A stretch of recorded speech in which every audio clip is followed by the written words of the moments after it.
Hello, everyone. Little technical difficulties as we start this episode, as we always seem to have. But welcome to Best of 3 for February 20th. Today we have a lot to talk about. Once again, we are joined by rekenner and RNGee. How are you guys doing? Doing good. Yeah, I'm doing well. We have lots more to go on today, so let's skip through the preamble and just dive right into it. Yes, a lot to talk about. So let's just go right into our archetype breakdown from this weekend's ETS Weekly. Bunch of removal pile. Definitely expected that, considering what happened the week prior. Overall, pretty standard in terms of what the meta seems to be going with. Yeah, as a quick note, the FJS removal pile is kind of the combo between the 4 Throne Warden, 4 Ikaria as the only units, and also the version without harsh rule and with some mix of Stone Powder Alchemist and Highwayman and Makto. So it's kind of the combination of both the actual removal pile lists and the mid-range lists as well. Mm-hmm. Because I guess FJS mid-range is kind of the best way to describe the version without harsh rule that's running about 16 units. Yeah, that makes the most sense. But they're so similar, it's just the harsh rule or not. Might as well just put them in the same. It's kind of hard to classify at the moment, yeah. Yeah. JPS Scream next. We moved away from seeing a bunch of other Scream variants, and this one seems to be the one popular this week, with Alchemist becoming such a standout card in the meta now. It makes sense, along with just Makto, and there's just so many not really new good cards, but good cards that have just jumped to the forefront of the meta that just fall into this deck. So we saw this deck last week out of Phoenixton, who made top 8 with it, and this week we see a bunch of people, a couple of them copying the evolution of that list, which was developed further by Tadavath, but we'll talk about that a little bit later. The big story of this week is From Nothing, Rakano. Yep, good old Rakano. Gotta battle the removal piles, I guess. You gotta go underneath, just be quicker. Yeah, Taken to the Skies is a pretty good strategy when everybody's trying to play the revenge game. Just get in hard and fast, and it seems to be working for them relatively. Elysian midrange is a bounce back that I never expect, but we saw coming back a little bit here with another 6 copies. Skycrag aggro, we saw a little bit more. It's the fastest aggro deck. It may not have the best Rakano matchup, but it against FJS is not so fun for FJS, especially if they're on the last week's removal pile list, as they just bop through there. Charge Rod is picking up steam as a popular high roll deck. It's also picking up win rates. Yes, 62% across 4 people today or this weekend, so doing quite well there. Bit of a bounce back from Big Combre. Combre had really transitioned itself out of the metagame for the most part, but is coming back in a big way now that the big bad Tavrod is moving out. And speaking of Tavrod, AP midrange only 3 copies down there with fringe decks like Grenadins and Gunslingers. And 50% win rate among 3 copies. Yeah, it seems like the usual AP midrange player is kind of switching to the removal pile variants of FJS. And that's kind of taken that slot as the deck, so to speak. Yeah, and then some FPS Scream stuff going on down there, which, if combined with JPS Scream and the stuff that's not on here, which only got 2 copies, is a little deck that we like to call Time Primal Shadow Scream. We literally have every possible 3-color Scream combination. That particular one, thanks again to Phoenixton, the innovator in all things Scream. So a healthy representation of Scream. This is definitely a meta for yelling, although there's no yelling mage. Thundershot should have entered with Felon Cauldron Scream, so we could have had all 4 potential viable Scream. We did have 2 Felon Reanimator lists. I know Lights Out Ace was playing one of them. So from traditional Primal Shadow to every possible 3-color combination, nobody's yet gone with Mono Faction Scream. Seems a little tough to pull off, but I'm a believer. Yeah, you take out Steward and you just increase the yelling, basically. Yeah, a lot of this is the impact that not having access to that just hard stop against these kinds of decks is. Maiden helps if they go to the yard, but if they don't go to the yard, which a number of the more combo-oriented versions just discard their units, Maiden doesn't really do anything against Grasping at Shadows Vera plus, what is it, Snow Crush Animist. Is that the right name? Yeah, Snow Crush Animist is starting to phase out a little bit. But it is an example of something that old Steward would have been good against that it isn't. So maybe with the comeback of Combre, we see some Combres just running just straight Lumen Reclaimers to counter the Scream decks as just their 4-drop for 4. You're not so worried about dying to aggro anymore, so you take out the... God, I'm bad with names. What's the 4-drop that gains you 4? Devoted Thurge. Thank you. You take out your Thurges and you put in Reclaimers. Maybe we see that. But I feel like Reality Warden, Valkyrie Enforcer, and Desert Marshal are a little better than playing the Reclaimer, but I mean, you never know. Yeah, and like it's got the sideboard slots right now. So. Against Scream, when you have Maiden, you need to have it like early and get it to stick. I was playing a game. Not always so easy. Yeah, I was playing a game where I was the Scream player playing FPS Scream. My opponent had a Maiden out. They were at 19 health, and I killed them from 19 with a Maiden out. I just Dark Returned to Rindra, and then had 2 Screams in my hand, and they just died. And it's just like, okay, that Maiden didn't do much. So they played it that turn, and I'd already, established a board, already hit them down, had certain things in the graveyard where Maiden didn't affect, whereas that says old Steward, they would have all just been vanilla and not very relevant. Yeah. So FJS, well, it certainly was the meta deck. Wasn't the breakout deck by any means. And a lot of the decks that did well at this event are pretty good against FJS. So it'll be very interesting seeing, as we move forward, how things go. Because Aggro is pretty good against FJS. They've sort of gone mid-range to fix that, but it's still pretty close to a toss-up even when they have the more mid-range lists. And then you've got Charge Rod going over the top, Big Combre coming back. I wouldn't say there's too many hard control decks in the metagame right now, but aggro is back in a big way. And so we should see mid-range come back in a big way and not necessarily the Argentport version either. But it looks like we're back to a healthy evolution with plenty of churn, and there was a whole lot going on in the top 8 too. Yes.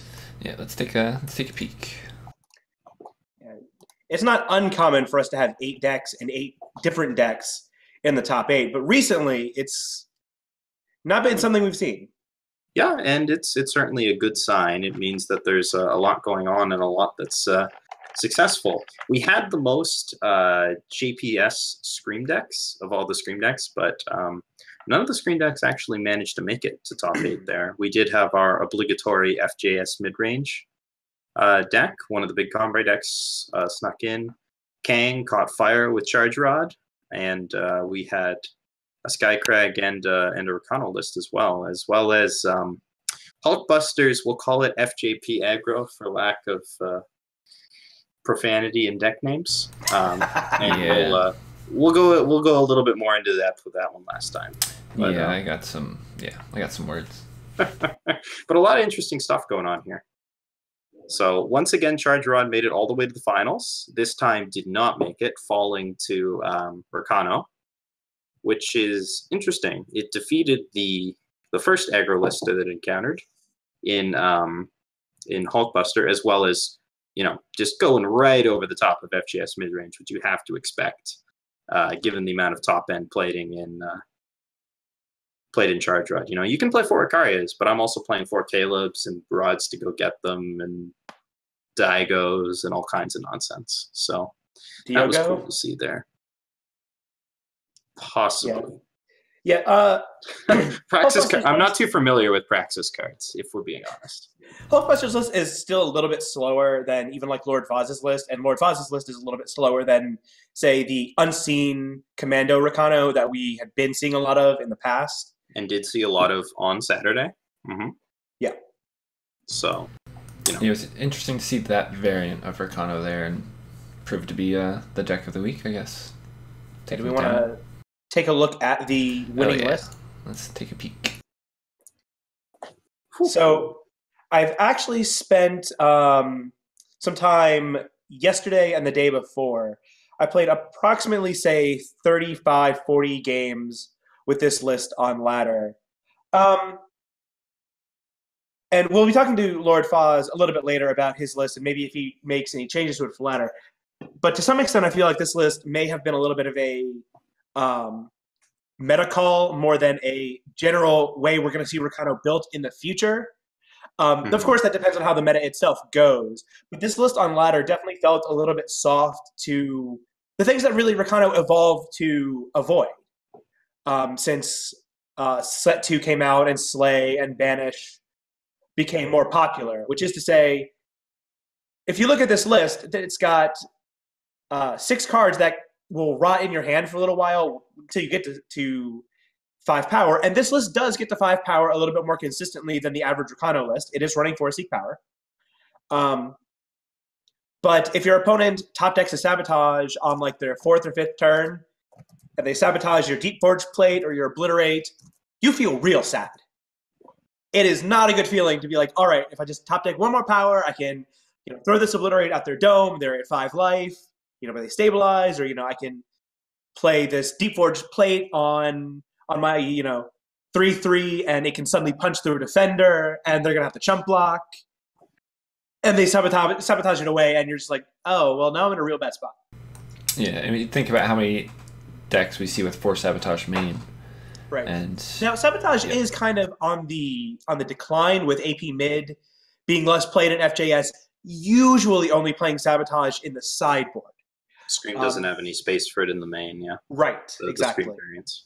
So if the meta for ETS next week stays similar in terms of quantity of Sabotage and fast removal, because FPS Scream, JPS Scream are playing less in the way of fast removal, this deck will still shine.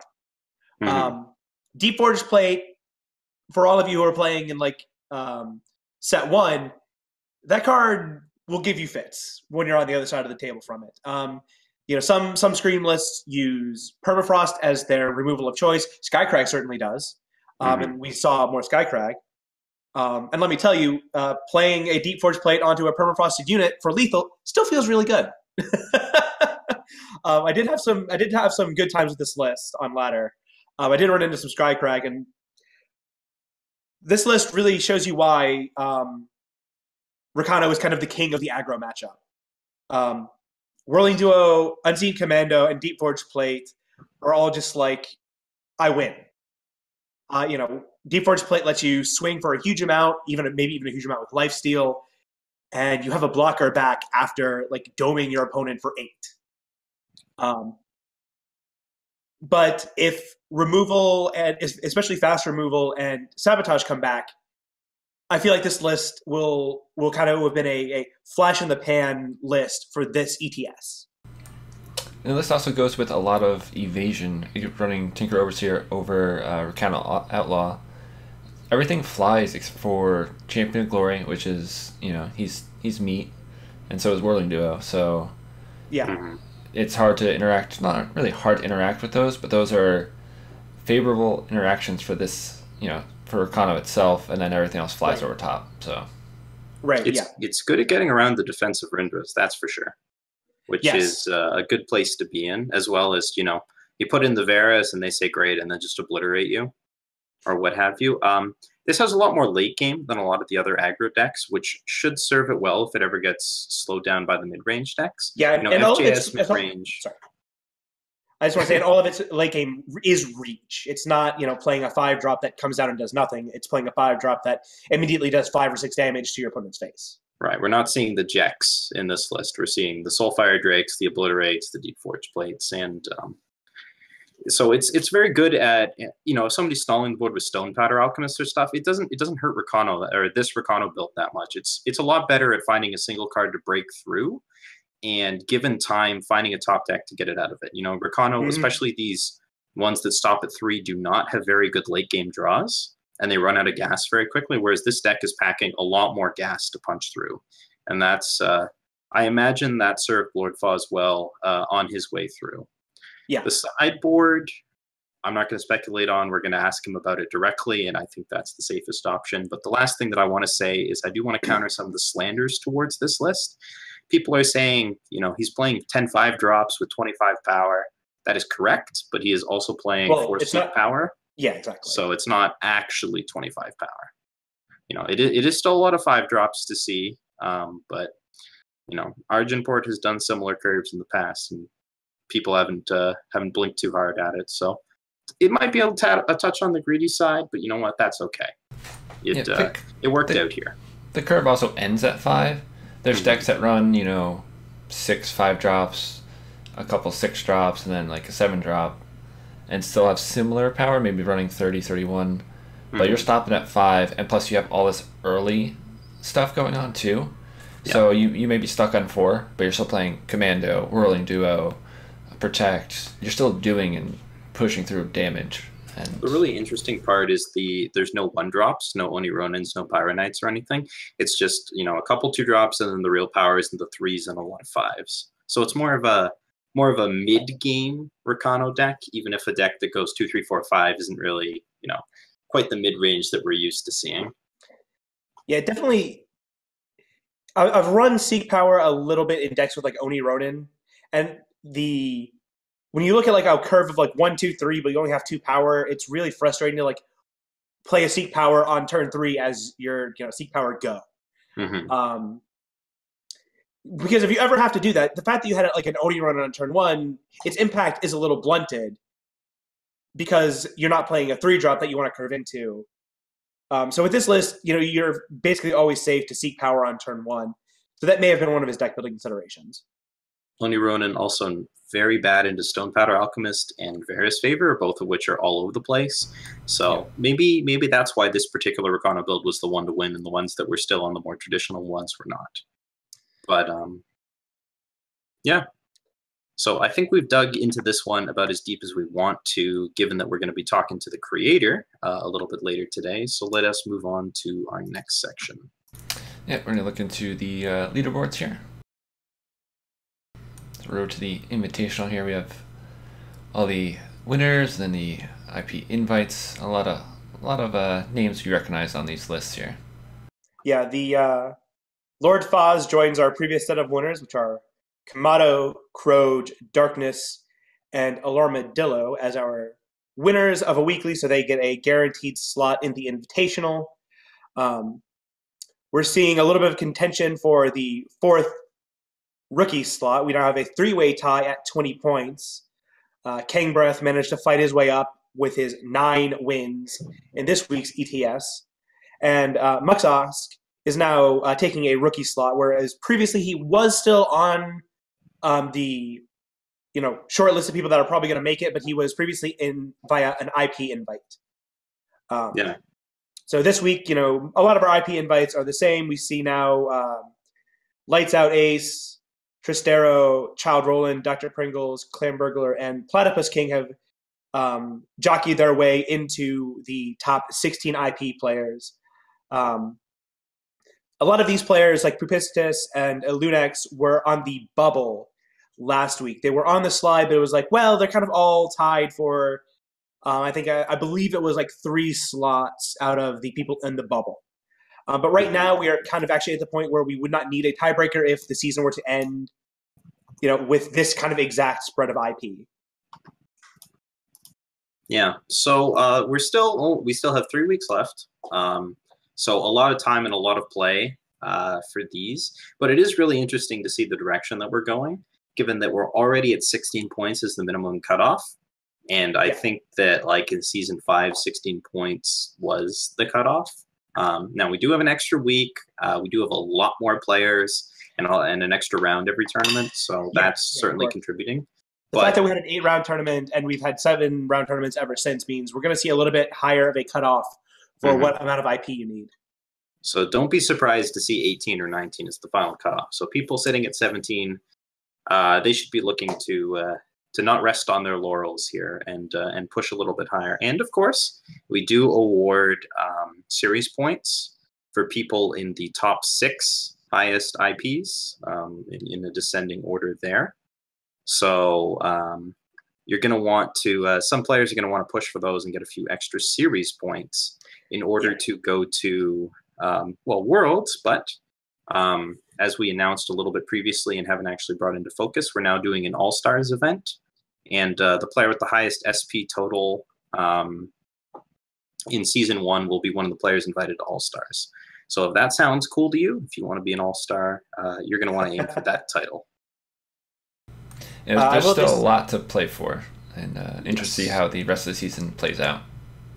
In that we are approaching the end of the season and approaching the Invitational, I did want to point out real quick the way the last chance qualifier works. If you wouldn't mind going back to the IP page real quick. It's as it says, there are the LCQ top 4. The LCQ runs the day after the last open weekly. So I believe the 13th of March is the exact date. It's just like any other weekly.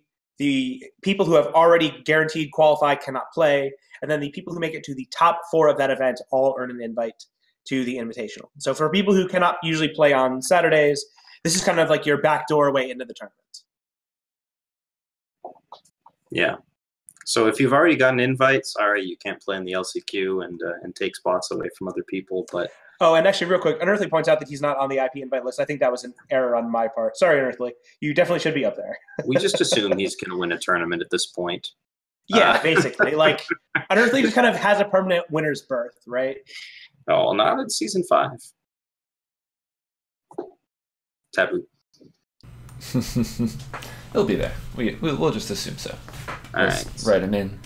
So a quick look at the top 8 points, or the leaderboard for SP shows that there was no motion really this week, except Kang Breath stepping into 3rd place with 5 points after his 2nd place finish, and Sweep actually of the Swiss was what gave him all there to go with his other top 8. So Kang having quite the season, really coming into his own with that Charge Rod deck that Grim fans started out with.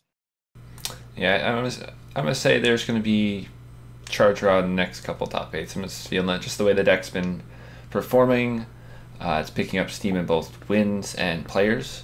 So it could be a deck we may see every week, maybe a different player, because with that deck you can run super hot, and there's a chance you can run pretty cold. But I do suspect seeing that popping up in our top 8s going forward. I am currently being impersonated by rekenner in chat, to my great dismay.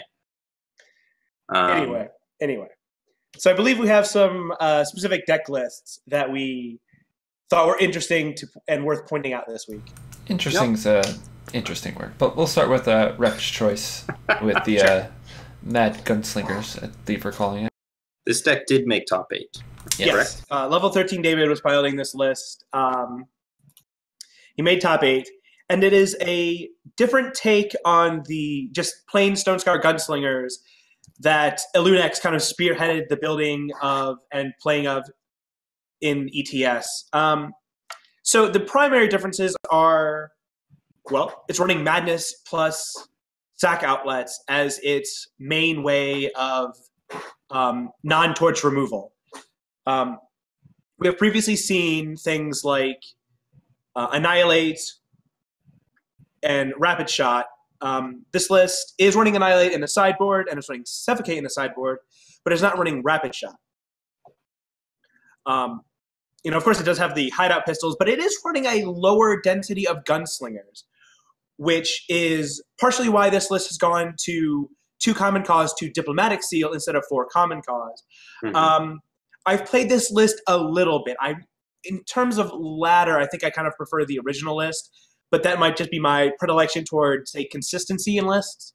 When I played this list, I've sometimes found myself with the common cause in hand and looking down at like a grenade drone and a gunslinger and going, this is really bad. Because this list does require double shadow for Archiport Instigator and Ashara on 2, but it also requires double fire for everything that costs 4 and triple fire for Soulfire Drake. Mm-hmm. So it really actually does have a fairly tight influence requirement set. I mean, it is running 12 duels. Anytime you draw, 2 of a crest or a seal or a banner, this list kind of can play out perfectly. It can sometimes end up playing a little slowly because of that. Playing depleted power in, well, I wouldn't call this strictly like an aggro list. It is running 1-drops, which the original Stone Scar Gunslingers didn't. But while you will swing with them, and sometimes you'll swing with, Grenadin drones and Bandit Queen, the Grenadin drones feel more like just 2 1/1s that can get in the way of opponents' aggro drops. Like those feel more like a combust outlet or a thing to stand in front of Skycrag cards, more than they feel like a thing you're really trying to be aggressive with. They could also be used with Ashara if you just want to swing with Ashara and keep other things back. So just swing with 1 drone, you're free to just get rid of. That interaction definitely helps out. In the original Stone Scar list, it's kind of running Ashara as a 3/3 deadly with downside text. I've gotten lethal in the original list with Ashara. Like my opponents at 10, I have an Ashara and some other unit on board. I'm like, oh, I can just kill my opponent here. I actually did that accidentally one time. I was like, well, I'll just ace base. I don't care that Ashara is going to kill the other unit. I'm getting them to torch range, and then I won. Oh, right, her text isn't always a downside. Because in the original Stone Scar Gunslingers list, you care about all of your units, by and large.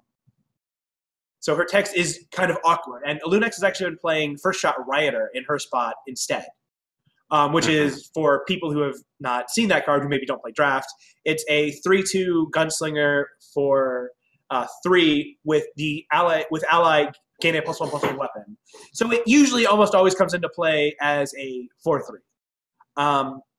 Where 4 is kind of a very important cutoff in terms of hideout pistol, because a lot of things have 5 attack. Titan, Tavrod, so on. Champion of Cunning. Yeah, although Champion of Cunning, if it's usually being played, has an Aegis on it, and is kind of a problem. But of course, what this list is doing with running Madness plus Combust or Ashara Swing is very interesting in the current meta, because we're seeing a lot of things like Stone Powder Alchemist, where if Stone Powder Alchemist pings you in the face for 2, gets in the way of a 3/3 or a like a Highwayman or Bandit Queen, it can end up net gaining like 6, 8, 10 life over the span of a couple turns, which is going to be potentially long enough for the FJS deck to survive long enough to get to like a Throne Warden, if they're still playing that, to get to Icaria, or just have enough time to draw into more removal and clear your stuff. But if you have an Ashara on board, your opponent plays a Stone Powder Alchemist, you Madness it, you swing with both, suddenly they only gained the 2 health from the ping, and you get the Stone Powder Alchemist into your deck. So they're not getting the Destiny effect. They don't have, they didn't get it as a blocker. And again, kind of like what I said about Lord Foz's list, if we stop seeing as much Revenge, if we stop seeing Stone Powder Alchemist, I think this list doesn't make as much sense as the original. But this was a very good meta call for this exact event. And then, of course, also, there's the fact that if you play a Gorgon Fanatic and your opponent has Scream in their deck, sometimes you just give your opponent a, Ancestral Recall for 3. Playing Madness onto a Gorgon Fanatic on an empty board is kind of the best feeling in the world. So to combat all the Stream decks that we saw in the event and all the Revenge units, this deck feels like an incredibly good meta call. Yeah, the interactions between the Scream decks and also like decks trying to jam Tavrod, Maktos, Alchemist. It's just it's so much fun to just have Ashara out. They play, like, you ping them down for a while. They play their one guy to block, and then it's just like, sweet, I'm gonna madness this, swing, hit him for a bunch, and then the thing's sacked, or they're just dead. Yeah. Sometimes madness is, just get rid of a blocker and deal 5. You don't even need a sack outlet with it. Yep. Although that usually ends up being kind of anemic use of madness as a whole. It's something you don't want to rely on, but it does come up occasionally. Yeah, and I ran some games with this yesterday, and I was going back to like the common cause and power situation, and also being unfamiliar with the deck right away. There was an instance where I was like, ooh, I don't know which to pick. Do I go, because I had one of each faction. It's like, do I go to double shadow, because I had a Shara in hand, and I also had a Bandit Queen in hand. So it's like, I'm kind of stuck here. It was awkward. There's definitely a couple times where it's a little awkward. I feel like this list. I feel like this list influence is very slightly weaker than the original list. So it's a little bit less consistent in that regard. I'm not sure if there's a great way to fix that while keeping the other synergies intact. So this isn't necessarily a critique of David's like deck building skill. It was probably a concession he made when he put the list together. Just like, well, I'm stronger against these other decks, but at a little bit of a cost to maybe the like proactive Gamefish game plan. Yep. When you're not worried about your power, the deck feels very powerful. Yeah. Anytime you can play like Seed of Chaos, undepleted into a Sigil, and just clear out 1, 2, 3 with either iteration of this deck, it just feels like there's very little your opponent can do to come back. Especially if you're playing like 1, 2, 3, or in the other version of that, just like 2, 3. Okay, so one thing I do want to, or not one thing, but a couple things I want to point out is this deck is playing for Sabotage in the main deck, which the traditional Stone Scar Aggro decks haven't really done. So Sabotage, it's on the way out, and people are starting to play cards that are not so good into it again, whereas, having access to those 4 Sabotage right away, quite effective against those kinds of strategies. This is another deck that's totally cut all the Oni Ronins of the Pyro Knights. They're not running most of the 1-drops. They're coming in hard with the 2s and 3s, although this is a pretty unit-light deck overall. There is a lot more spells in this list than you would have expected from this kind of like aggressive list. And some of them are a little bit awkward. You've got Assembly Line into Hideout Pistol Synergy, which is not quite a combo. Not exactly there. But it's definitely an interesting take on it. I think you are giving up a fair amount of your aggressive package for your Madness plus Combust big turn. Definitely. And I'm not sure if that's the way that I would go, but it's definitely a different take on it. So the more traditional Gunslingers list plays stuff like the Champion of Chaos, even though it's not a gunslinger, which has a little bit more common cause thing, since you get a little bit of rogue splash into some of the other ones. Bandit the first Queen time I had Bandit Queen plus Champion of Chaos activate common cause, I was a little confused until I was like, wait, that's lit up. But we've talked. Well, the other thing that I will say is that as the anti-revenge synergy, David is playing for Statuary Maiden, one of the last remaining bastions of anti-void shenanigans in his sideboard, so he has access to all that kind of stuff. But excuse me, as in terms of going more aggressive, if Madness is not good, this deck is in trouble. Essentially, very much so. It is in deep trouble. But it's like original removal pile, which I believe is slightly favored to Gunslingers. If you run this version into just 4 Throne Warden, 4 Ikaria removal pile, I think you're giving up that matchup a great deal, because you just don't have nearly as much potential to kill them before they can stabilize. Right. But we've talked about this one a lot, so let us move on to a couple different colors. So yes, next was my choice. That's a lot of colors. So not always are we picking decks that we necessarily like. I guess that might be the word. When I first saw the top 8, because I was away this weekend, so I looked on Sunday, what top 8 did? And I looked at this assortment of collectible cards. and I was quite confused how this functioned as a deck. And then I played it for about 20 games and realized that it doesn't quite function that well as a deck. And I want to say 35 to 40% win record with it. I mean, some of that might be an experience with the deck itself. It could just be an ETS deck, not a ladder deck. It could highly function off matchups featuring ETS and going to sideboards. But there are so many times I lost to myself due to power, either it being faction related, whether not having the double red for Thaddeus, the double green for Unseen Commando, the double blue for Shelterwing Rider. It's just kind of all over. Or there's times where I just didn't draw power. It felt very weak. The only time it felt super powerful is when I had a Thaddeus and a Shelterwing Rider with plates on them. I'm like, oh, okay, that's cool. They're both Aegis and they have plates. Cool, I guess I did it. But to me, again, this could just be an experience with the deck and testing whatever. It felt miserable to play. It wasn't fun even when winning, because it was just, I don't know.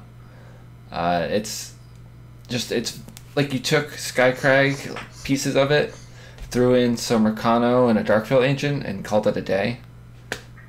I don't recommend it. That's my opinion.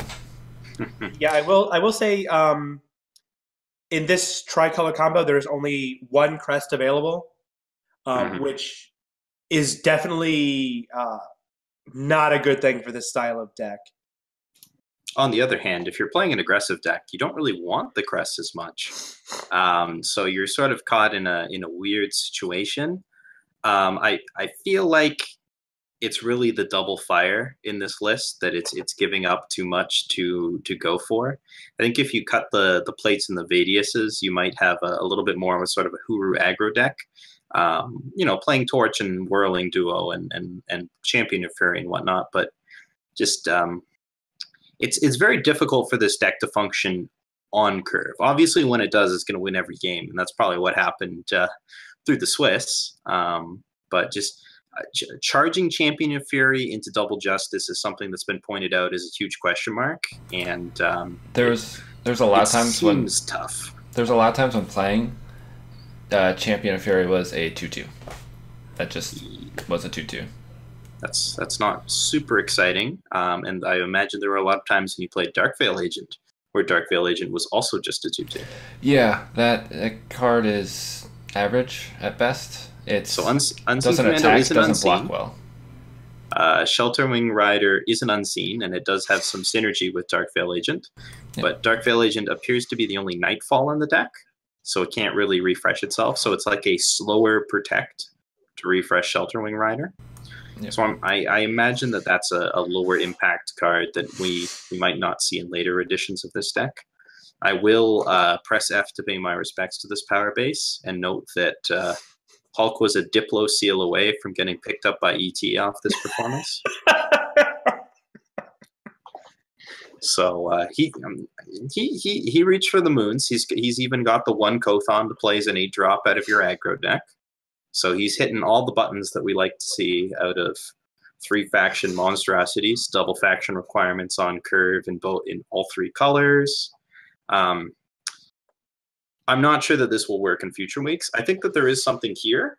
I think that the one that we've seen the most is the Blue Slingers, so to speak, the FJP Gunslingers, which also makes good use of Vadius. And a couple of the other played that list, and it's effectively Recano Splash Vadius, but it can run 4 Common Cause. Right, and you can run Permafrost, and you get a couple of other tools there. Champion of Fury might not be bad in that list. Champion of Fury is a pretty good charge, even if you're just playing it as a 3/2 charger. Yeah. So, Darkness pointed out in chat that apparently Hulk went 30-1 on ladder with this, and apparently sacrificed many goats to some demon to do that. But I will note that I have personally gone positive with Mon of Shadow on ladder. I have gone extremely positive with the extremely powerful Skycrag Calderon Channeler, Scouting Party deck, whatever, and Lights Out Ace went whatever the 30-2 he needed to go to get top 5 with Mono Justice, 4 Sword of the Sky King. Absolute nonsense. I will say in defense of this list a little bit. Generally speaking, I think in ETS style environments, playing lists that are a little bit slower out of the gate but have higher individual card quality is maybe a little bit better than it otherwise would be because of the general skew toward mid-range and control relative to ladder in ETS. Although not this week. This week was very aggro heavy for a ETS metagame. That's true, but I still think it's a little bit more late game skewed than ladder. I'd have to look at the stats exactly how that breaks down, but maybe this week is a little bit closer. But generally speaking, even in metas where aggro is kind of unfavored on ladder, it's usually a if not majority share, at least a plurality share of the ladder. So I think our final judgment on this deck is there's a huge question mark over top of it, and we need to see it. Wait, like with TJP midrange, we need to be convinced before we believe in this one. Yeah. Although TJP midrange did end up getting the last laugh there. Yeah, it could just be it needs to either evolve or just maybe I just need more games with it. Shave an influence, I think. Just make it easier somewhere. That's something.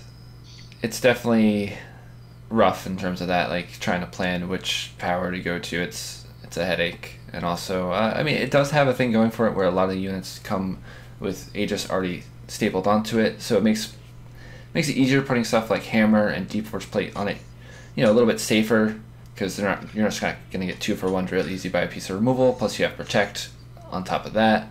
So there's a lot of potential here.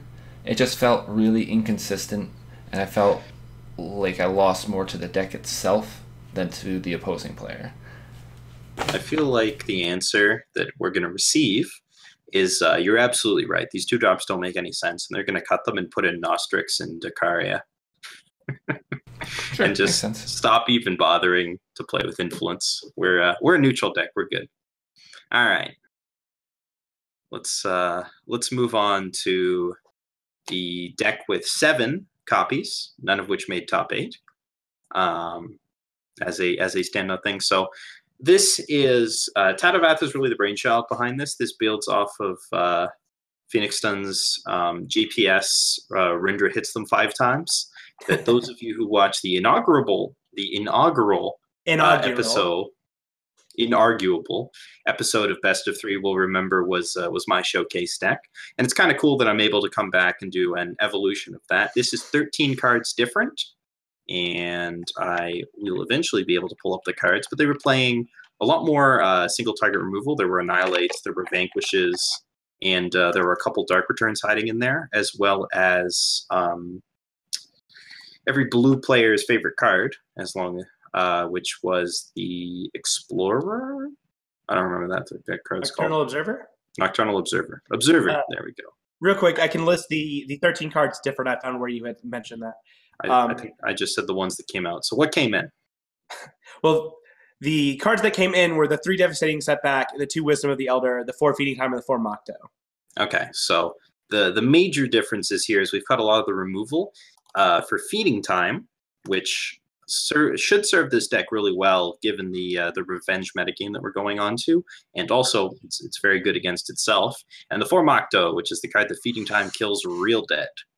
So we're sort of taking from the FJS slower votes. There was probably 1 or 2 running around that was Harsh Rule plus Mokto, and I know Argenport Control, rest that deck in peace, really like to play the Harsh Rule Mokto game. So you're taking all the busted Argenport cards and you're putting them into a Reanimator shell, which means you have a better late game than anybody else. Because you are playing Scream. Now, Scream's not at its best in this deck. It just got Gorgon, Fanatic, and Rindra, but it turns out that Screaming Rindra is just like the best thing that you can be doing with Scream. Somehow, Rindra is better than drawing 3 cards. In some matchups, that's certainly true. It kills opponents. It's a 5-point life swing. We're already in Umbran Reaper territory. And it also draws U cards because it has Knight, and it comes back to Vera, which is the big thing. Yes. So, you know, you play aReNGee, and then they have to deal with it. And then you scream it, and then it gets you a swing that keeps you alive. And then you get up to Vera, and then nobody can compete in the late game. None of the mid-range or aggro decks can. The aggro decks have to play back. You've got Devastating Setback to sweep the board. You've got Slay. You've got Alchemist. All the usual, you know, Shadow, I don't want to die cards. And then you play aReNGee, and then they have to use their Vanquishes, and then you play Macto, and that's annoying, and then you harsh rule them, and it just has a lot of tools to survive against aggro and still have the late game against mid-range. So it seems really well positioned. So then the question becomes, what went wrong? Now, I actually got to talk to Tadavath before this. I did my research, and he passed it off to a couple of different people. There's some of the Eternal Warcry guys. Took a look at the stack, and Second Blue did, but he's blaming that the sideboard is not fully developed. You know, this deck was tested originally on ladder and wasn't meant for or wasn't fully developed for ladder or for ETS play. I'm thinking and talking about different things. It's not well set up against the mid-range matchup. You can see that there's more storms, lightning setbacks, and extracts in the board, which are all very, very geared against aggro. And this deck is already okay against aggro. You know, if it doesn't die in the first 3 turns, and since a lot of the aggro decks are tuning themselves up the curve, like we saw with the Lord Foz's Recano deck, it's able to stabilize and then play all its, you know, harsh rules and its aReNGees and things and sort of come back that way. So sideboard tuned very heavily towards aggro, not very good against mid-range. So it ran in, when it runs into the FGAS mid-range deck, or Big Combre in particular, is a very big problem. Those bastards still playing Desert Marshal in 2018. One of the few cards that can still do bad things to Macto. It had a very difficult time there, and that's where a lot of it fell down. As well, 7 copies, lots of other Scream decks. Scream ran into Scream, and, well, one of the Scream decks had to go down. Yeah. So, Mirrors cut it down, plus a weakness to mid-range. But this is definitely a deck to watch in the future. It has a lot of pieces that make it pretty good against a lot of the decks that are out there right now. It's doing something powerful, and it's doing something that scales well into the late game without a very good counter. Unless you're playing like the Lumen Reclaimers, like some of the Void Hate, you're going to have a tough time against this deck, especially since it can be very aggro unfriendly. So this is one to keep an eye on, that's for sure. It top 8'd before in a even less developed form. This week it didn't work out, but keep an eye on this one for next week. Yeah, definitely when a deck does decent and it's just an undeveloped sideboard, it's only going to go up from there. So definitely keep an eye out for this. Come prepared to face decks like this, if not just this one in general. Scream's just going to be everywhere, so keep that in mind. And I definitely like where this deck is going. You take the 3 best cards from Scream. You have aReNGee, Fnatic, and Scream itself. Slap it into a... not all Scream decks run Vera. Some are the cut down ones. But you slap it into a control shell, and you toss Vera on top. It's just... it's silly. Yeah, and 4 feeding times is a great meta call right now. I imagine that might get a little bit worse in the short term, but let's be real. Death Strike has been a horrible card since Slay has come out, so you're not really losing much by playing feeding time instead. I would argue it's been a horrible card since well before Slay came out. Since it went to double shadow. Yeah, and sometimes in 3 faction decks you might be missing that second shadow, and so only having the 1 requirement just a little bit easier. Except you got to play aReNGee, and aReNGee's PPSS, so doesn't really change as much. But this is my pick for the best 3-color Scream deck going forward. Sorry to Time Primal Shadow Scream, which we did not have time to cover, and anybody who really likes all the moving pieces of FPS Scream. I know you like your headshot memes and your moving parts and thinking you're a vintage deck, but I think this one's a little better. I will say I played the FPS Scream deck a bit on ladder, and I kind of felt the same way about that deck as Bob talked about the FJP aggro deck, which is to say, when it came together, it felt great, but it really felt like it was losing to its own power base a large portion of the time. Yeah. I've played that deck a bunch, and I really enjoyed that deck as compared to my opinion on the other one. And the power base, I think it's kind of where it needs to be. I haven't really had too much of a problem with the power. Sometimes it's just not explosive enough against certain matchups and stuff like that. But it's one of the few decks in the current meta that I'm actually enjoying playing. The current meta on ladder right now is have me not really want to play much Eternal, so sometimes I think we're tuning out of it.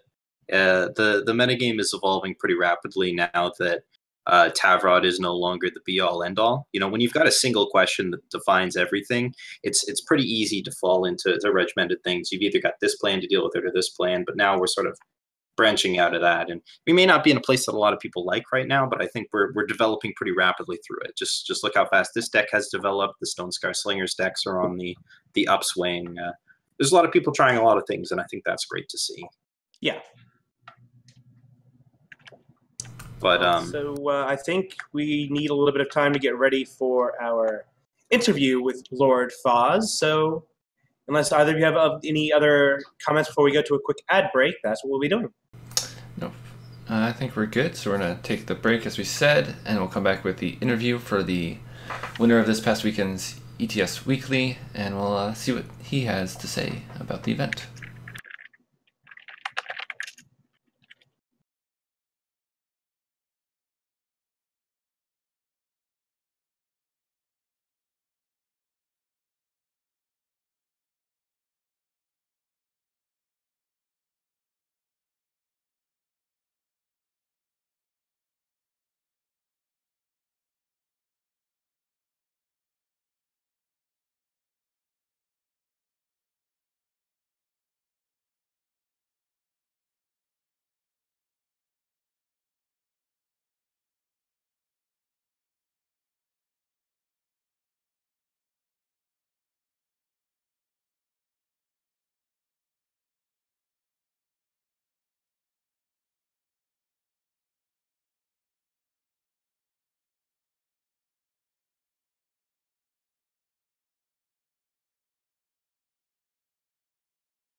All right, and hello. we are back with our player review of Lord Foz.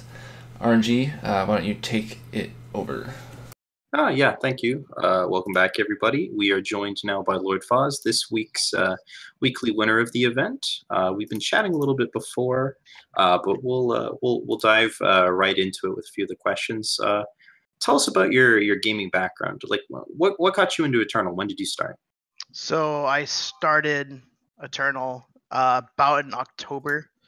I got into it through a friend who I actually brew with to this day. Still plays. I played it for about a month. Got distracted from other card games, specifically Magic, and moved away. And then came back about a month ago.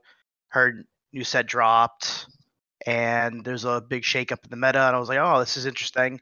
And some of the cards that are in my deck were a big catalyst for me coming back and continue playing.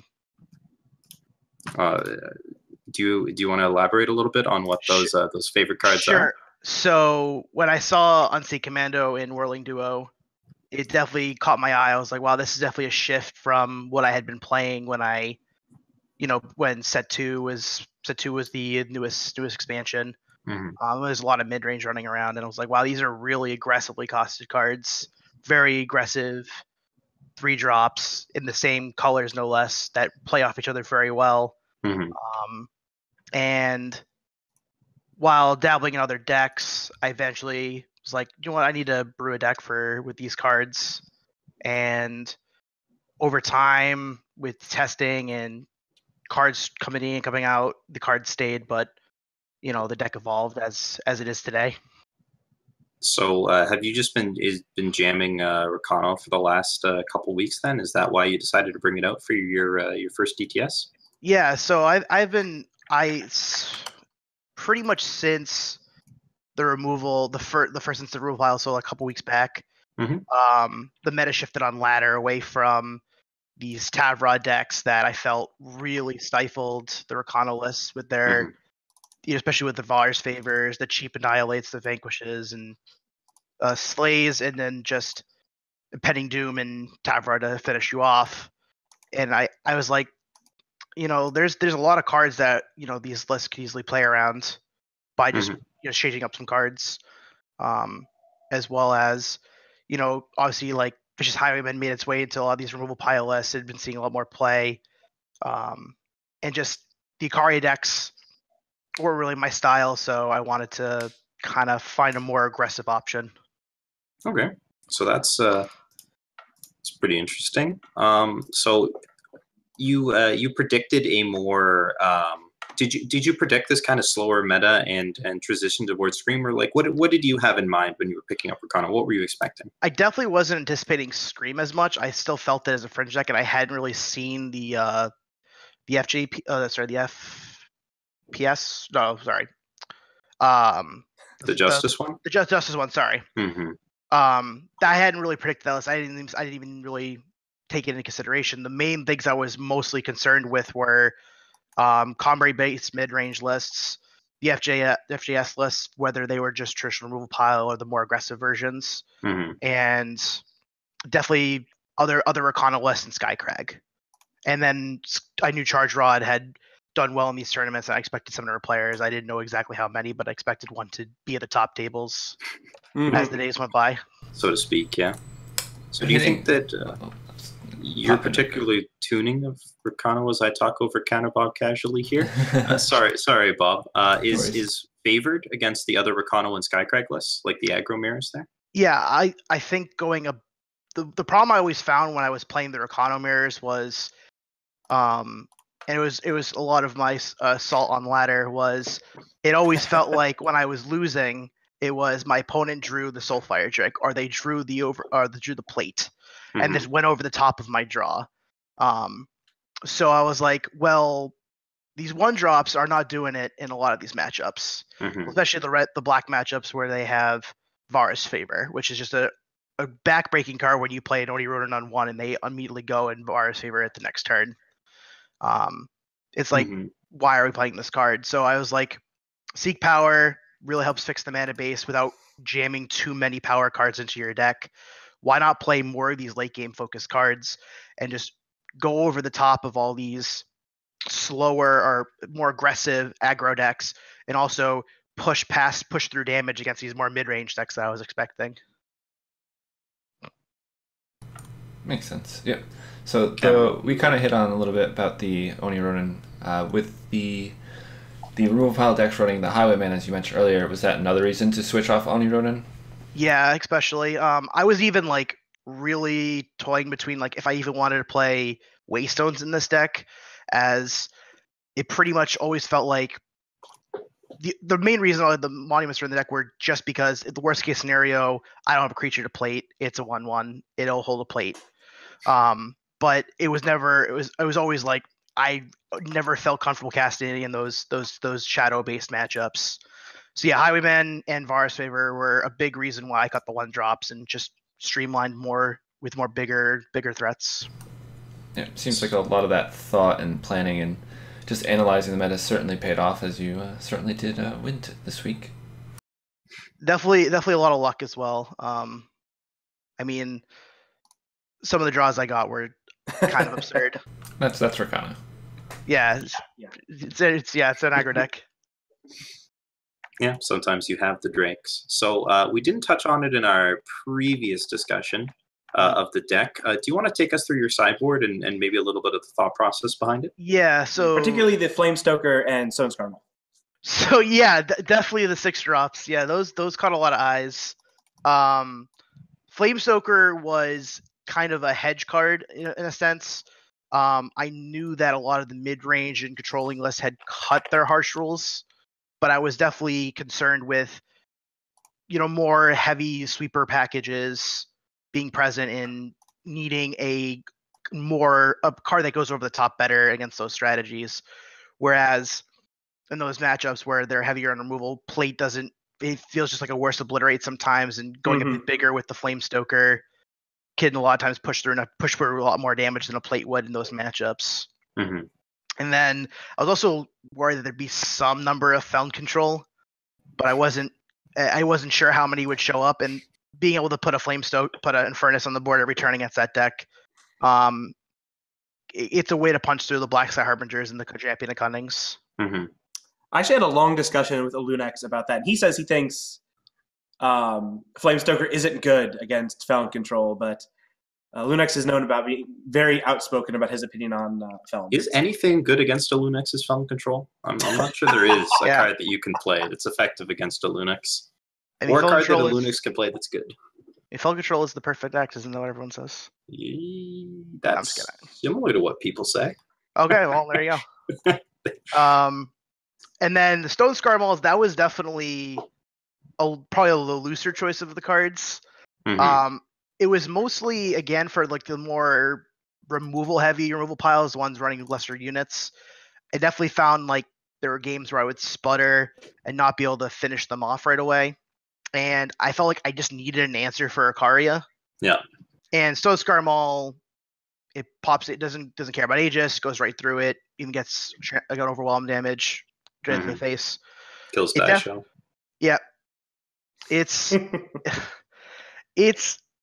not what it definitely didn't work out as expected or as tested. Probably the more testing and the more I've experienced the matchup with those cards, I think your better plan is to go a little bit faster in those matchups if possible, and have something a little bit lower to the curve that could have a bigger impact than having a potential removal spell that a lot of games is hard to cast. Okay. So I'm actually going to skip our pre-planned question here and ask you a different question, which is what got you into the ETS? This is your first ETS event. You are a rookie. You are a winning rookie. So it's a great opportunity to just see, how you came on about it. Yeah. So, I mean, I've been playing competitive card games since I was 9. I'm 26 now. All right, couple years. These young kids. So I mean, I started with like a lot of young kids with Yu-Gi-Oh. Played that for a few years. Then just like a lot. Yeah, let's think about it.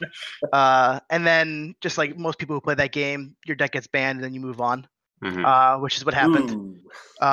So I moved on to Magic, where I first started really testing with my playtest partner, Selenia on ladder. If you ever run into him, I started playing Junior Super Series for Magic, and that was like every other weekend. Then I also, as I got older, started doing Pro Tour qualifiers, and as I got back into Magic more recently, I started doing PPTQs, or if anyone's familiar with those, preliminary Pro Tour qualifiers. Where my second one, I qualified for the RPT, the regional Pro Tour qualifiers, and I faded away from that game as I realized cost was just like it wasn't fit. It wasn't fit. It was very prohibitive. So I was looking for alternatives. And Selena was like, "Hey, I'm playing this game called Eternal. You should try it out." And that was back in October, and I was like, "This is pretty cool." And then ladder's fun and all, but I've never been a huge fan of ladder games. So I was looking for more of a challenge, like strategically in a sense, instead of predicting what everyone's playing on ladder that day. And I heard about ETS, and I was like, I gotta try this out. I played card game tournaments basically my entire life. This is no different. Why don't I try it out? And well, the first time I was a little surprised, but I mean, I've been doing well in card games most of my life, so I'm not too surprised. Do you have to leave your house? Yeah, it was great. All right, so that's really cool. Although a little bit less of a transition for you than some, given your long history of these kinds of long Swiss events and what have you. So yeah, I've done the 9-hour, regionals. It's a grind, but seven rounds plus cut the top 8, especially in this kind of game where the rounds are faster, was a breeze. Yeah, it beats sitting around for 30 minutes in a building waiting for the next round to be called. That's for sure.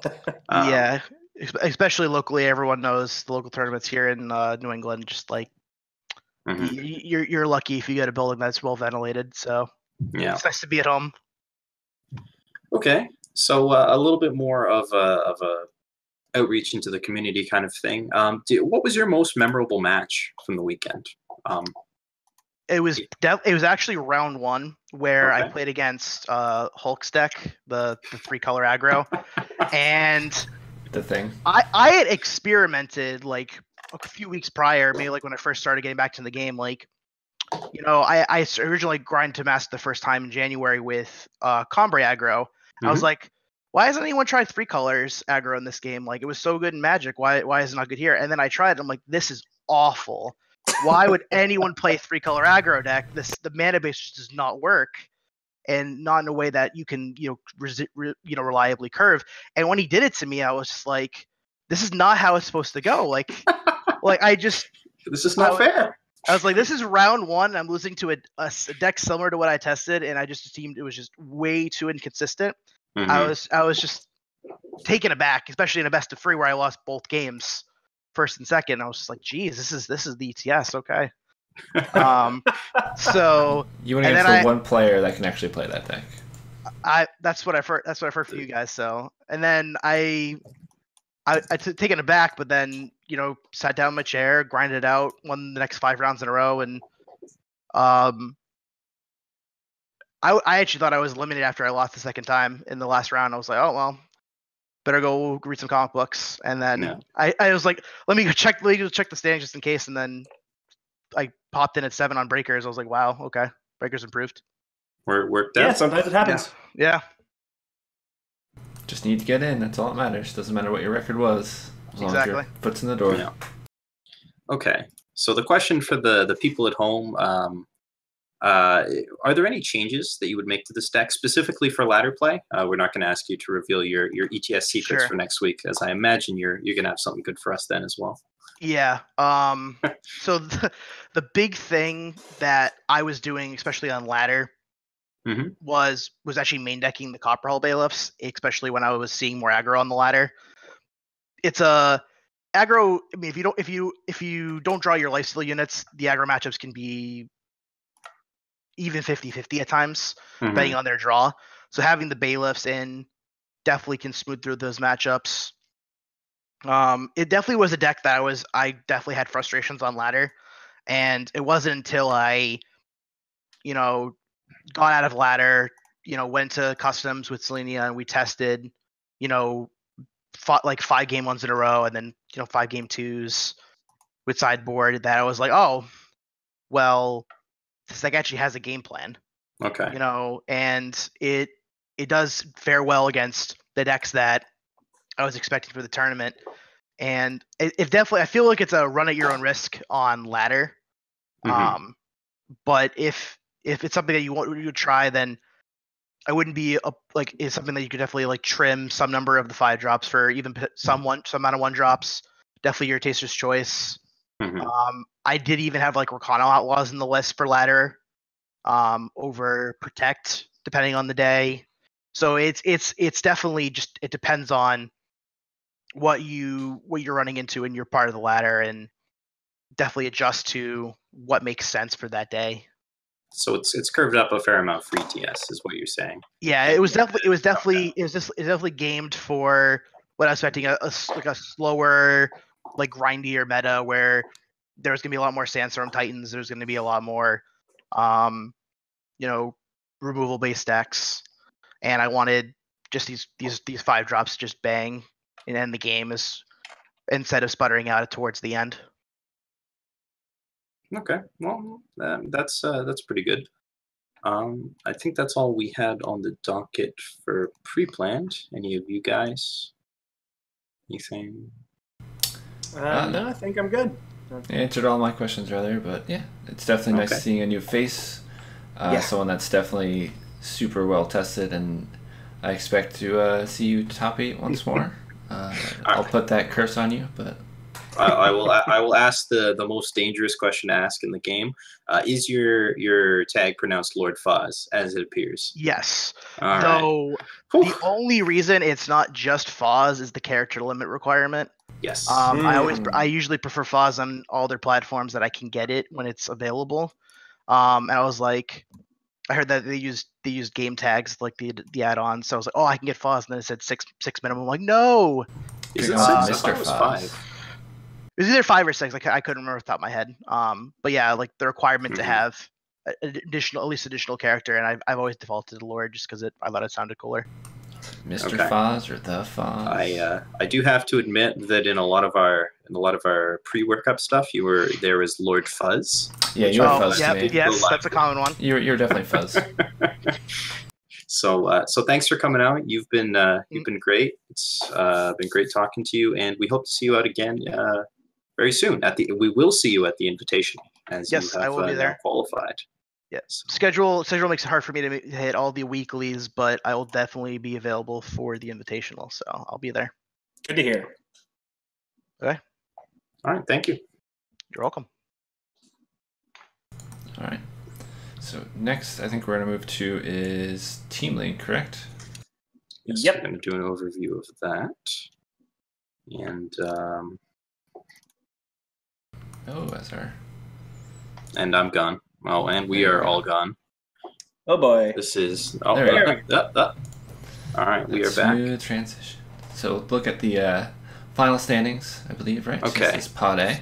So Team League has just ended its 7th week, and we have a tiebreaker, which we didn't plan for, we didn't want, we trusted in our RNG to avoid. But this is one of the times that I did not get lucky, and I got the great double tiebreaker, in that all 6 remaining teams tied for either first or second, with no breakers possible by head-to-head. Yep. Which has made me decide that this format is terrible and should be scrapped, and we're probably going to stick with it anyways because it's better than anything else I've come up with so far. The most headache possible timeline has prevailed. We decided that we didn't care about position 1 to 3 because dealing with position 4 for playoffs is the important one. The first 4 spots are the ones that go to playoffs, and that's where all the money is. I'd say the big money, but that's literally where all the money is. So we rolled a die for that one. I don't know if we have the actual image, but we do. All right, this is a fantastic image. Yeah. So a real quick explanation is when you look at the actual results of the dice rolls, you notice that there's only 2 people rolling explicitly, which is to say Thundershot deleted his line of text where he typed in the roll command presumably after seeing that he rolled a 1. Fortunately, other people saw the result, and so we got Owls and Dragons in as the 3rd place tiebreaker, rolling a 1 on a 100-sided die. Which is a pretty definitive result. I think we can agree that something has decided that this is going to be. But in as much the first to third in regular season only matters for seeding. So to avoid doing a long-winded, very frustrating tiebreaker procedure for first to third, as well as the 4th place that we already needed to break, we just rolled a die for it, and ET came out on top, I believe, and OND came out on the bottom. So what we're doing for the tiebreaker is we are doing a single best of 5 between each of the tied teams. They pick one of their players. We don't care who, but all of them are in comms, so it's sort of going to be a team thing. They're going to play a single round robin with each of those decks, so each team is going to face each other team. If one of them goes 2-0, they are the 4th place team. If nobody goes 2-0, we eliminate the decks. They pick another deck from their week 7 roundup, and we do it again another day. If that doesn't work, they pick their remaining deck, and we do it again another day. And if that doesn't work, we are literally out of days before playoffs, and we are rolling another die. I really hope it doesn't come to that. I really feel like it's going to come to that. But stick around after this show. We're going to be transitioning into the tiebreakers live, starting at 9:30. So I will say, unfortunately, because of that we have to run it on a delay, we will end the broadcast, and then about 10 minutes later, we will start actually just playing the tiebreakers out. Yeah, we're going to pop it up immediately, but due to the way that the Twitch delay works, there's going to be a 10-minute wait time during that. We're also going to change who's actually streaming, but you guys don't need to know all the details behind that. So we're going to pull up our Pod B, which happily ended in the least tie-breaky way possible. Every team except for 2nd place has a different score for the playoff teams, and the Alamaus did defeat ET Phone 3-2 in their match, so they are the clear victors there and get to take the 2nd place spot. SPG Destiny was defeated in their undefeated run and ended at 6-1 last week. They were 6-0, so they were the only team in the in the run for undefeated, but they are still the 1st place seed. And EWC Fire ended up losing to ET Phone, but Magical Xmas Band unfortunately ended up losing their final match. And, so it's the Magical Christmas disband. Yes. So we are demolishing the team. Each one has personally come to me and said that they are fully retiring from this season of Team League. But they are not a playoff team, so they are not our concern. So congratulations to EWC Fire, although they were locked as soon as Alamaus won. Yeah, we can actually look at the. We can look at the playoff. The playoff round. Yeah. Yes. So this is the interesting part. So after a lot of talk about how we were going to seed the teams and a lot of complaint about the ways that we're going to seed the teams, we seeded them in the usual strategy of number 1 seed versus number 4 seed. This is still kind of screwed up because we randomized the seeds of one of the pods, but that's okay. So they're set across. We seeded pod A.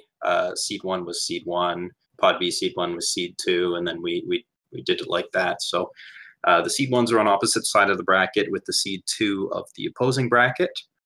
So the SPG teams actually will end up matching up in the round of 2, just because SPG Revenge was seed 2 and SPG Destiny was seed 3, whereas ET are on complete opposite ends of the bracket, and if they face each other, it will only be in the finals, as I now see that this image uses the incorrect image. There is no 3rd place match for Team League playoffs. On Sunday, we will be playing all the best of 5, or all the round of 8s, the full Team League thing, all streamed live on this channel. So be sure to come check out that. So that'll be 4 matches in a row, and then we will play the remainder of the matches live on stream the following Sunday on March 4th. So that'll be cool. We'll have comms for the thing. It'll be a lot of fun. So you guys are going to want to come out and see that. Team League is a very interesting format if you guys haven't been following it. We don't have time to delve too deep into it, but if you want to get a bit of a primer, be sure to go check out the VOD of the previous episode of Best of 3, where we really dove into Team League. Mm-hmm. Yeah, and we had an interview with M as in Mancy from the ALMs. Yeah, or even check the RNGEternal website just to read up on it if you don't have the time to watch the full hour and a half show. Okay, so so that covers a little bit of the base of the Team League stuff. We're going to be transitioning pretty quickly into our outro and then back in for the actual Team League tiebreaker matches. I'm not sure how many of the casting squad are going to be sticking around for this one. This one's done a little bit up in the air, but we hope to. The stream's going to end. Don't panic. We're coming back. So so stick around. Yeah, but before we cut, are there any quick questions from the chat? Or long questions. You can type more than one sentence. And real quick, just to make sure everyone knows, our upcoming tournaments are the standards of the ETS Weekly Open this Saturday. As a quick reminder, I will not be around to TO that event, so it'll be primarily Xenorath, and hopefully RNG will be around that day. And then we will be having the Team League Playoffs Day 1. We will be broadcasting, as just said, every single one of those matches. And we actually have another group organizing a tournament. They are going to be running a double elimination tournament this Friday, starting, check-in is at noon, and the actual event starts at 12:30 Eastern. We have a quick question from the chat, which is how dope are the Bad News Urskas from Bassoon Buffoon, who may be on the Bad News Urskas? He could possibly be the captain. It is possible. And my answer to him is the extremely diplomatic. We will see after tiebreakers if they are a 4th place team or if they are a 5th place team and out of playoffs. Yeah, that is a very important detail to know before we answer this question. Yeah, yes. I need all the information before I can answer. Yep. It wouldn't be fair. But yes, so Team Synergy is the group behind the Friday tournaments, and they're starting out with their first one. I know all of you guys in chat showed lots of love to Eternal Warcry when they did their tribal tournament on the Saturday that the ETS had a break. So I urge you guys, if you can, go out there and check it out. If we can get weekly tournaments running, that would be super cool for that.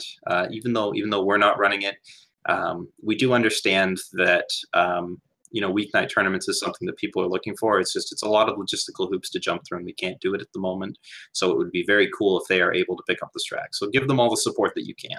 Yeah, definitely. Yeah. Best of luck to them. Really, we've seen a couple of organizations try previously and not had the best success in maintaining a weekly schedule. So hopefully that trend does not continue, and we get another organization able to run tournaments. Darkness asks about the Jito deck tech. Are you referring to the Gunslinger deck tech? I could do that this week, possibly. Or is he just talking about Jito in general? I'm fairly new, so I might miss this over my head. No, I think you're completely right. There is no such thing as a Jito deck, and I don't know why we would do a deck tech on previous decks. Yeah. Maybe if we ever do a history of Eternal, we can jump back to Dark Hand's list. Ouch! Yeah, back when Jito